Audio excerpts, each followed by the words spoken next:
तो स्टूडेंट देखिए, आप बीएससी सेकेंड ईयर का पेपर फर्स्ट चल रहा है, थर्मोडायनेमिक्स एंड स्टैटिकल फिजिक्स, यानी कि ऊष्मागतिकी एवं सांख्यिकी भौतिकी। जो पेपर फर्स्ट है उसकी यूनिट फर्स्ट स्टार्ट की है एंट्रोपी, यानी कि अव्यवस्था। एंट्रोपी से इसका रिलेशन होता है। तो देखिए, आप धमाका कोचिंग क्लासेस में आपको वेरी इंपॉर्टेंट टॉपिक बता रहे हैं एग्जाम के पर्पज से। कई बार पूछा गया क्वेश्चन है कि क्लासियस क्लैपेरॉन समीकरण क्या होती है। तो क्लासियस क्लैपेरॉन समीकरण के लिए हमने मैक्सवेल के जो रिलेशन पढ़ाए थे उनमें से एक रिलेशन यहाँ पर यूज होगा, मैक्सवेल का सेकेंड रिलेशन।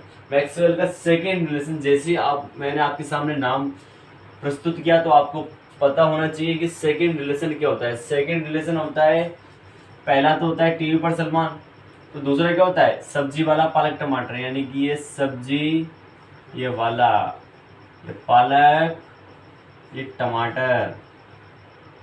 यहाँ पर क्या है टी, तो यहाँ पर टी, यहाँ पर क्या है वी, तो यहाँ पर वी। ये सेकेंड रिलेशन है, मैक्सवेल का सेकेंड रिलेशन है ना ये।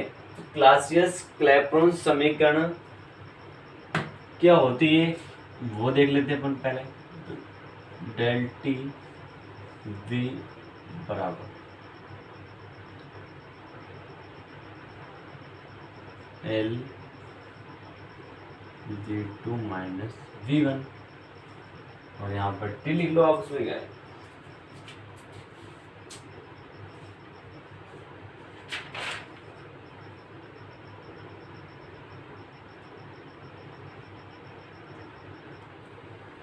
ठीक है, तो यहाँ पर क्लासियस क्लैपेरॉन समीकरण की बात कर रहे हैं।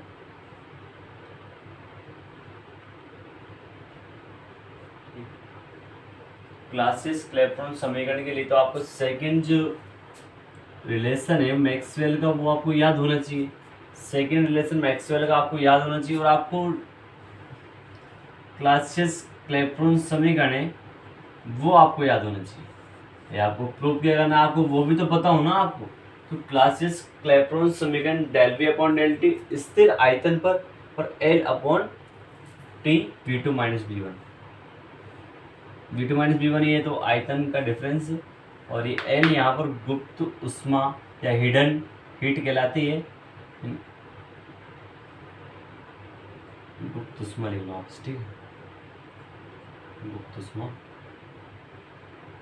और ये टेम्परेचर। तो आपको इसको यूज करके आपको क्लासियस क्लैपेरॉन समीकरण व्युत्पन्न करनी है। तो देखना अभी आप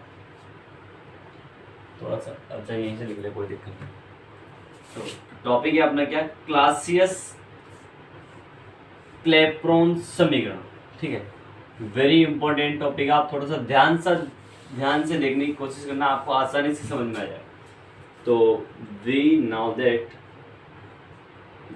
आप क्या जानते हैं मैक्सवेल के सेकंड नियम से। तो Maxwell relation from Maxwell relation से देखिए आप, इसका जो सेकंड जो रिलेशन होता है del s upon del we t बराबर del p upon del T V.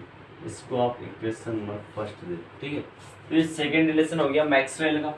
Second relation को आपको यूज करना है। देखो अभी आप इस समीकरण एक को multiplying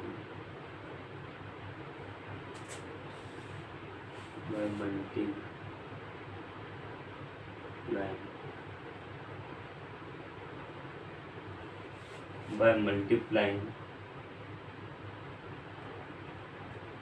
both side equation 1t, यानी कि कैपिटल टी से टेम्परेचर से इक्वेशन 1 को बोथ साइड दोनों साइड मल्टीप्लाई करते हैं। तो देखिए आप, दिस सिंप्लाइज दैट, जैसे ही आप मल्टीप्लाई करेंगे तो ये बनेगा t d s upon d v t बराबर del p upon del T v, और टी से बोथ साइड दोनों साइड मल्टीप्लाई गया। चूँकि देखिए आप यहीं पर देख लीजिए आप, चूँकि आपको जो एंट्रोपी का मान होता है वो पता है, किसी ताप पर एंट्रोपी का जो मान होता है वो होता है ds बराबर डी क्यू अपॉन टी। यहाँ से बात करें अपन TDS, TDS बराबर डी क्यू से, TDS बराबर डी क्यू, दैट मीन्स ये TDS डेल एस है ना, तो यहाँ पर अपन डी क्यू यूज कर लें। ठीक है, तो now this implies that del q upon del we t बराबर t del p upon del t. Equation number second. तो समीकरण एक से आपको दिख रहा है कि स्थिर ताप पर एकांक आयतन में अवशोषित ऊष्मा को ये व्यक्त करता है। यहाँ del Q upon del we T स्थिर आयतन पर, आयतन है सॉरी ताप है, टेम्परेचर, स्थिर ताप पर एकांक आयतन में, स्थिर ताप पर एकांक आयतन में अवशोषित ऊष्मा को व्यक्त करता है। अवशोषित ऊष्मा को व्यक्त करता है।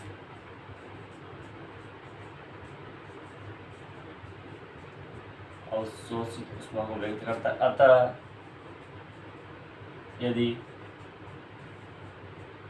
ताप T की अवस्था परिवर्तन के लिए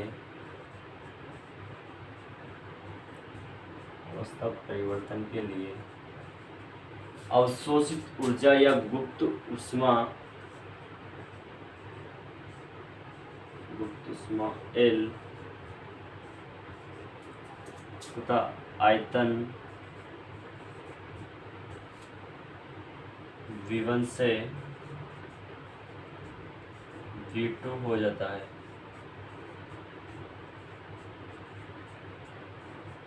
तो आयतन V1 से V2 हो जाता है। देखिए आप यहाँ से देखो आप मैक्सवेल का आपने क्या यूज किया, मैक्सवेल का आपने यूज किया सेकेंड रिलेशन। मैक्सवेल का सेकेंड रिलेशन आपको पता होना चाहिए कि मैक्सवेल का सेकेंड रिलेशन क्या होता है। जैसे आपको मैक्सवेल का सेकेंड रिलेशन पता चलता है आप, तो यहाँ से आप दोनों बोथ साइड टी से मल्टीप्लाई कर देंगे, तो फिर आपको ये पता होना चाहिए रिलेशन ds बराबर डी के पॉइंट टू, आप इसको यूज करेंगे।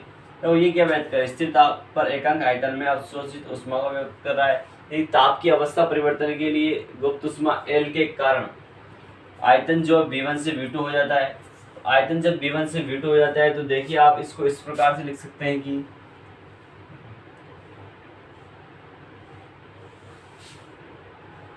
Del Q upon del V T बराबर L upon V2 minus V1।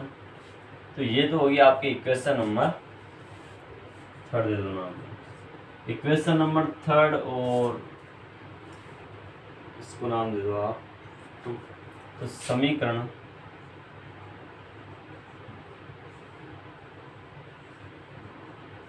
दो व तीन से, तो समीकरण 2 व 3 से अगर कंपैरिजन करें तो LHS साइड इक्वल है। That means del P upon del T V बराबर L upon V2 minus V1। ठीक है, इसका LHS बराबर, तो RHS भी बराबर होना चाहिए। तो RHS बराबर, तो यहाँ पर क्या T है, तो T। जब क्लासियस जो कैप्लॉन क्लासियस क्लैपेरॉन जो समीकरण है ना वो ये, यहाँ पर टी नहीं, तो इस टी को अपॉन में भेज दो आप, del p upon del T V बराबर l upon T V2 minus V1। ये आपका प्रूव हो चुका है, HP हैंस प्रूफ इति सिद्धम। This is the Clausius Clapeyron समीकरण, क्लासियस क्लैपेरॉन समीकरण। क्लासियस क्लैपेरॉन समीकरण ये है, वेरी इंपॉर्टेंट टॉपिक है, एग्जाम के पर्पज से कई बार पूछा है क्वेश्चन है बीएससी सेकंड ईयर में। और बीएससी आपको पता होना चाहिए कि आप कौन सी क्लासेस में पढ़ रहे हैं। धमाका कोचिंग क्लासेस में यूट्यूब पर देखिए आप, हमारी बहुत सारी वीडियो सेकंड ईयर की बात करें, पेपर फर्स्ट चल रहा है, आपको ये भी पता होना चाहिए इससे thermodynamics and statistical physics unit first है एंट्रोपी। तो और भी वीडियो बनाएंगे आपके लिए, बढ़िया मेहनत कर रहे हैं, तो देखते रहिए आप हमारी वीडियो। क्लासियस क्लैपेरॉन समीकरण का ध्यान में रखते हुए